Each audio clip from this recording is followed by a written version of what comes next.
Welcome to Justice Matters. I'm San Francisco Public Defender Jeff Adachi. Does San Francisco need a new jail? The city, including its criminal justice leaders, is divided.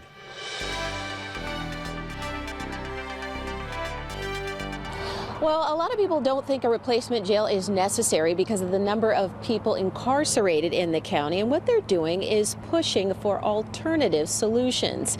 Today, about 50 people gathered for a town hall meeting in San Francisco and an update on what's happening with the proposed replacement facility at the old Hall of Justice building, which is said to be not only seismically unsound, but outdated and in pretty rough shape.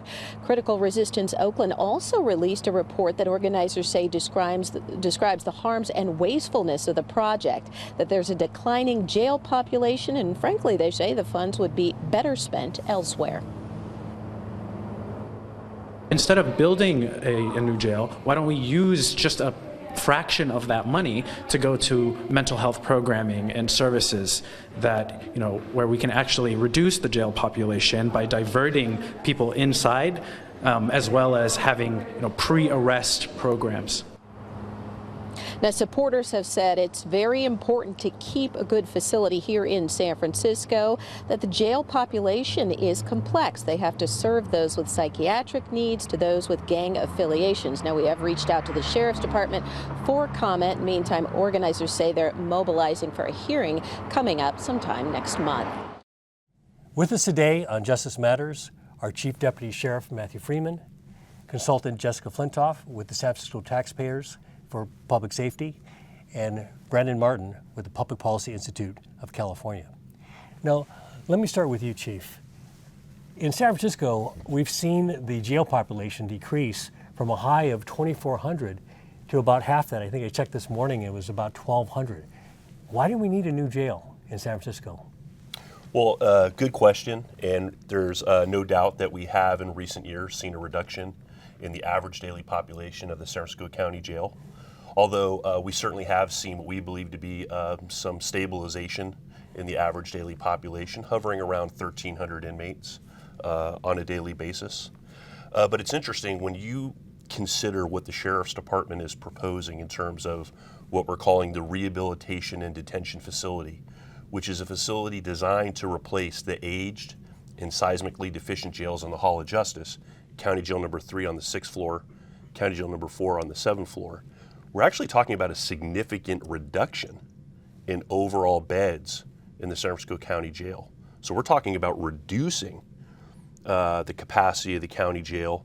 And this is in response to some of the great successes of the entire criminal justice system in San Francisco. We're realizing some of the fruits of our labor when you think in terms of alternatives to incarceration, pretrial release mechanisms, as well as the robust and healthy in-custody offender programming that the Sheriff's Department offers, which aids in the reduction of recidivism as people are released back into the community. But just to give you some numbers, County Jail number 3 and 4 in the Hall of Justice, when combined, is a total of 828 rated jail beds. And what we propose to build in the RDF, Rehabilitation and Detention Facility, is 384 beds. So this is be smaller, much smaller. Than this the is current that is facility. correct. And when you look at system-wide, if you were to take all of the jail beds that are currently available in the San Francisco County Jail, although I would just offer that 2 of our jail facilities are closed, in the Sheriff's Department's mind, never to be reopened. But that would total 2,360 beds. And if we were to fast forward to the year 2021 and the RDF were to be built, we're talking about a total available bed count of 1,544 beds. So once again, significant reduction in total jail beds for the San Francisco County Jail system. But nonetheless, jail beds that are and will be needed for public safety. Okay. Now, from what the chief says, they're going to be building a smaller jail, and it's, I think, recognizes that there are fewer people in jail. But for the people who are in jail, the 1,200 people, We know that the current jail is seismically unsound, that if there's an earthquake, and they're saying that there's a 60% chance of an earthquake here in San Francisco in the next 20 years, people can be seriously hurt and even killed. Why doesn't that justify building a new jail? Well, Jeff, I think on the 10th anniversary of Katrina, it's a really important question that San Francisco needs to be asking itself in terms of the safety of people inside of our jails. That said, I think we all agree that the Hall of Justice jails need to be closed as soon as possible. I think that we need to explore if we can do that without building another jail. We have a lot of questions about the current jail building proposal. And I think something San Francisco's might not realize is that we have built 3 jails in the last 30 years. They may not realize that because the question has not come before voters in 25 years. The city knows that building new jails is not popular with voters, so they finance them through a more expensive means, not like a general obligation bond as they'll see this fall to promote more affordable housing, but through certificates of participation, which require a higher interest rate. So this $240 million proposed new facility— That's the cost that's estimated? That's the local debt the city has estimated that they will ask the board to take out this fall, is expected to cost a total of $600 million over the next 30 years. That's construction alone. The whole price tag is going to be something $600 million. For construction alone. Yeah. The Sheriff's Association of California estimates that the cost of construction equals only 10% of the total cost of its facility over its lifespan. So I think we're required to ask, is this the most effective, most cost-effective intervention we can make to remove people from the Hall of Justice? What about the argument that it's a smaller jail, that it's a third of the capacity of the current jail? Does that ring true? And does that justify the cost? The controller of San Francisco has been doing a lot of studies, a lot of projections, and every year that projection is updated, it's gone down. And that hasn't considered a lot of the policy changes that are on the table. The new bail unit that your office is implementing, the new young adult court that the district attorney's office is promoting. And they forecast that we'll need upwards of 1,600 beds in the year 2020. Depending on which jail facilities are brought online, Chief Freeman mentioned a couple facilities that the Sheriff's Department presumes won't be brought back online, but I think that's something that needs to be looked at. I think we need to look at classification, look at how we use existing facilities for those who unfortunately do need to be detained in the interest of public safety. Now, Brandon, the biggest change that we've seen in terms of criminal justice policy has been realignment. And this is an initiative that came out of the state where people who are being housed in state prison for low-level offenses and were supervised by state parole are now being held in local facilities. We've seen huge explosions in jail populations in Los Angeles and other large urban counties. Yet in San Francisco, as we heard, we've seen a reduction. What has been the impact of realignment on jail populations in San Francisco and other places? And does that either justify building more jails, which is what some counties have done, is they start building more jails because the argument is that they have more people who need to be in local custody? Yeah, so there's 2 main pressures that we've looked at in terms of realignment on county jail populations. The first being, of course, like you mentioned, that there's a new class of felonies now that are sentenced to county jail instead of state prison, which they did before realignment. The other interesting pressure is individuals coming out of state prison, either on parole or post-release community supervision locally. Any violation they have almost will be served in county jail. And so what we've seen is since September 2011, the month before realignment went into effect, until September 2014, statewide, the jail population is up nearly 15%. Now, San Francisco is unique in the sense that the jail population is actually down since realignment. And so I looked at some of the other Bay Area counties, and the only other county that saw a decrease with San Francisco is Alameda. So San Mateo, Santa Clara, and Contra Costa all three have had large increases in their jail population, between 8 and 15%, and Marin County has stayed basically the same. There are a number of counties across the state building facilities before this most recent $500 million, the state previously has already given out $1.7 billion for new jail construction across the counties. Where is this money coming from? It comes from lease revenue bonds. So the first program, which was about $1.2 billion, was passed in 2007, so before the recession, and there's been some issues with that under AB 900. And then after realignment passed, they did another $500 million in 2012, SB 1022, and those funds were given out last year. And SB 863 will be given out later this year, which is the last $500 million. I don't expect any more funding in the next 5 to 8 years, because that is $2.2 billion the state's given. And so we're expecting between 35 to 40 counties to apply for this last $500 million. Now, I understand San Francisco has applied, or is correct. in the process of applying.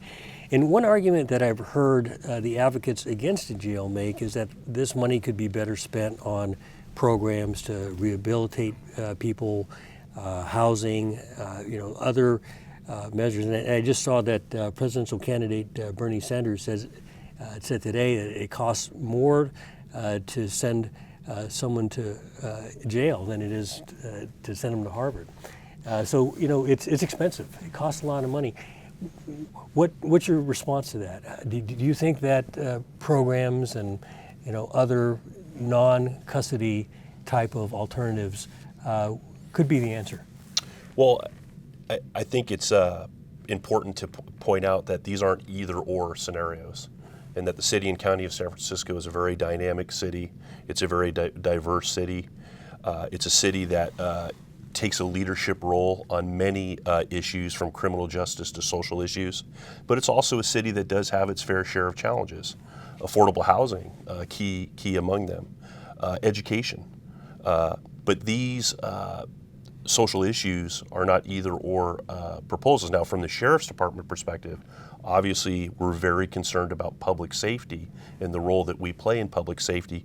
One of the things that's interesting, we talked about the realignment, AB 109, which took effect in October 2011, is it did many things, but one of the things that it aimed to do was to return to the county level local control of the management of offenders. And what some of the counties are experiencing is the fact that they never had in place the robust systems, alternatives to incarceration, pretrial diversion. The Sheriff's Department, and then by extension, the city and county of San Francisco, was doing AB 109 years before the state enacted this law. When you think in terms of our own recognizance release, our supervised pretrial release, court-appointed homeless services, these are initiatives that lead the way, that stand second to none. I think we're an example to the other 57 counties in the state of California of how to manage offenders in a way that doesn't rely solely on incarceration. We understand that incarceration is not a one-size-fits-all to public safety, but working with the Controller's Office on inmate population studies, working with our criminal justice partners, to include the Public Defender's Office, District Attorney's Office, and certainly adult probation, we are very confident in the need to build a smarter jail and a smaller jail in order to preserve public safety. I know one issue that has come up is electronic monitoring. I think most people are familiar with, you wear a band on your leg and they're able to monitor movements. And I've heard that is underutilized in San Francisco, that we don't use it as much as we should or we could. Is that something that could help fill the gap if there wasn't a new jail constructed? I think the question, to the extent that electronic monitoring is better for Chief Freeman, but I think in considering how it should be used is that it's got to be paired with services, treatment, housing, the things that would really address the needs that are driving people to commit crime in the first place. So I think it's a question of how it's used and also when it's used, if it's used in a pre-trial setting or a post-release setting. And there's so many different purposes to it. I don't think that San Francisco ever has or would go down the road that some other jurisdictions have, which is just using electronic monitoring as a one-for-one replacement for jail to relieve overcrowding. So I think it has a place, but I don't think it's the solution for this problem. Do we know how many people we have on electronic monitoring today? I don't know how many we have on electronic monitoring today. What I can tell you is that Sheriff Mercarimi and the Sheriff's Department are committed to the proper and effective use of electronic monitoring. We have an entire division in our department, Community Programs Division, which does an assessment of all of the inmates that are incarcerated in the county jail to determine their eligibility for the host of programs that we offer, to include electronic monitoring. And we work closely with the courts, with probation, to make those determinations. And I agree with Jessica, what's also important in what we do is a holistic approach. So we're not interested in putting someone on an electronic monitoring bracelet simply as a substitute for them to be in the jail. We pair with it services that address their underlying criminogenic needs. I think one without the other, it certainly just doesn't have the effectiveness that you want it to have. Yeah. Now, Brandon, the Public Policy Institute has studied the impact that bail has on jail populations, and most of the people who are in jail, and this is true in San Francisco, are there simply because they don't have the money to post a certain sum for their release. And it's somebody could have a bail of $1,000 on a minor offense, and if they can't afford it, they're going to be in. Yet somebody who has money and can afford to post bail on a serious crime is going to be out on the streets. What impact do you think that bail reform could have? And New Jersey, Maryland have changed their laws so they're not reliant on money bail, and instead they're looking at common sense factors like whether a person has a history of not showing up to court, or whether a person can be safely released to their family, whether they present a public safety risk. Your thoughts? Yeah, so I don't know a ton about bail, but I do know that bail varies by county. And so in several several California counties, bail is quite high. But I also do know that in pretrial programs in a lot of counties, they look beyond just bail. And they do take into account the offender's history, their job prospects, are they living with someone, and they put them on pretrial electronic monitoring. So that could be one way to go without reforming bail, but to go beyond sort of the bail system and look at other pretrial programs. I mean, in San Francisco, if we had a program, I've heard of a program like this in the Bronx, where there's a nonprofit that actually posts bail for people, and they have something like a 98% rate of people coming back to court. I mean, that could make a huge difference in terms of reducing the jail population, yet we haven't looked at that in California. One thing I wanted to talk about is the fact that the population of the jail, if you look at it now, overwhelmingly are people of color. Right, 6% of our population in San Francisco are African Americans, yet 56% of the people in jail, that's one of the numbers I saw, are African Americans. Isn't that of concern? And when we're building a new jail, don't we expect that we're going to see similar numbers in terms of disproportionate impact? And one thing that's been pointed out is that there is over-policing in many of these communities that results in more African Americans, for example, being arrested for drug offenses, even though all the national statistics show that African Americans don't use drugs or abuse drugs at any higher risk than, say, whites or any other group. Any thoughts on that, Chief? Yeah, well, I mean, I think it's a issue of great importance. It's a issue that definitely deserves the requisite attention. And I think the City and County of San Francisco is doing their due diligence in examining this area. I know that the county has hired exterior consultants to come in and take a look at the criminal justice system in San Francisco and to examine this very issue. And through reports released by these studies, we'll apply lessons learned and see what's being done. I think the key thing, though, and it kind of brings us back to some of our previous discussion, is we're talking about a reduction in the county jail. So there won't be any increase in incarceration of these communities because there won't be the beds there to do that. What I can tell you is in the fiscal year of July 1, 2014, ending June 30th, 2015, 40% of the bookings received into the San Francisco County Jail were Afro-American, 15% Hispanic. So that does bring you to 55% Black and brown people being booked into the county jail.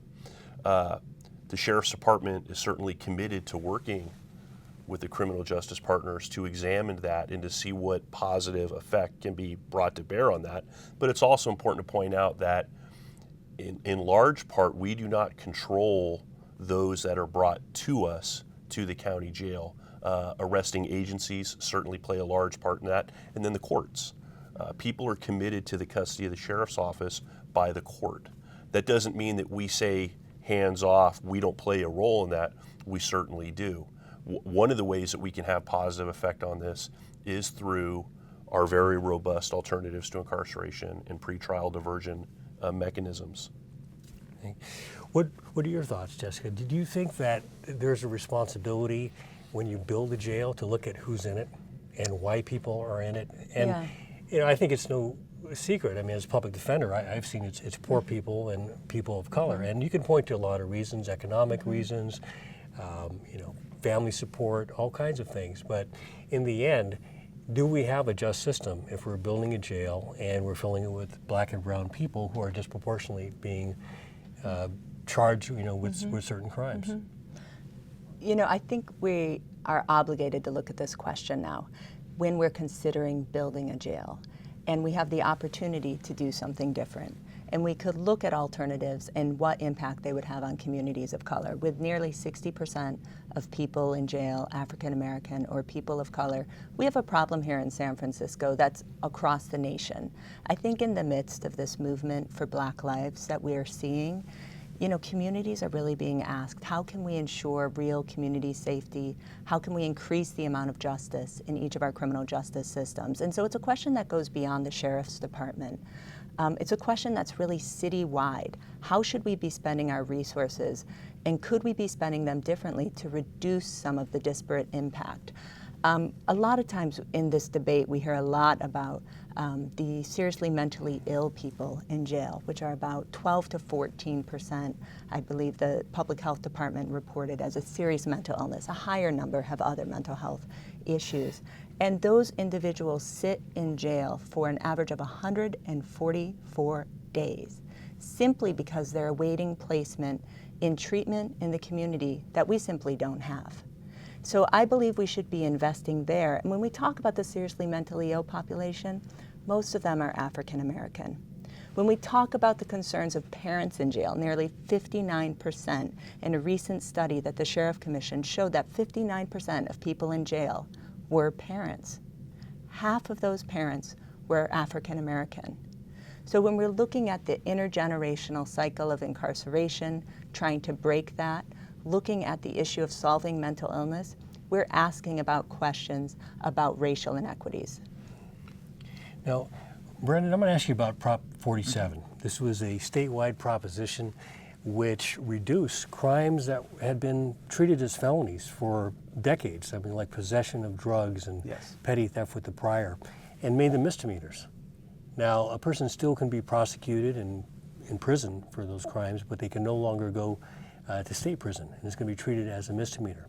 Do we know what the impact has been on Proposition, on the jail population because of Proposition 47? So unfortunately, we don't have statewide data to look at that, recent data after Prop 47. But you can think through how it will work, and most likely now with these nonviolent, non-serious drug and property felonies becoming misdemeanors, now when you're out in the field and you're arresting someone and you're arresting them for a misdemeanor, a lot of counties have cite and release policies, or you don't even take them to the county jail because you know it's so impacted. And so from that aspect, it should decrease the population in county jails. Now, we don't know what that impact is. I'm sure there will be adjustments by the sheriff. You know, when there's overcrowding, you of course are sort of early releasing misdemeanors, or you're citing releasing them in the field. But now if you have space in your jail, because of Prop 47, maybe you start holding on to some misdemeanors that have criminal history and things like that. And so we still haven't seen sort of the overall effect. I'm sure when the data comes out, you'll see a sort of big dip in the first few months, but there might be sort of a leveling off and a coming back up of the population as sheriffs sort of tailor their policies. Now, We don't know what the jail population is going to be in 5 years or 10 years. Is there a way that we can accurately predict this? We still don't know what kind of laws might affect either more or less people in jail. One of the things that has been cited is that San Francisco is going to be hiring 300 more police officers, and presumably that's going to result in more arrests. What can we say about where we're going to be 10 years or 20 years from now, and how do we build or not build a jail based on that? Yeah, so looking 10, 20, 30 years down the road is hard because you don't know if there will be changes to state law. You don't know what the next administration at the county level will be doing.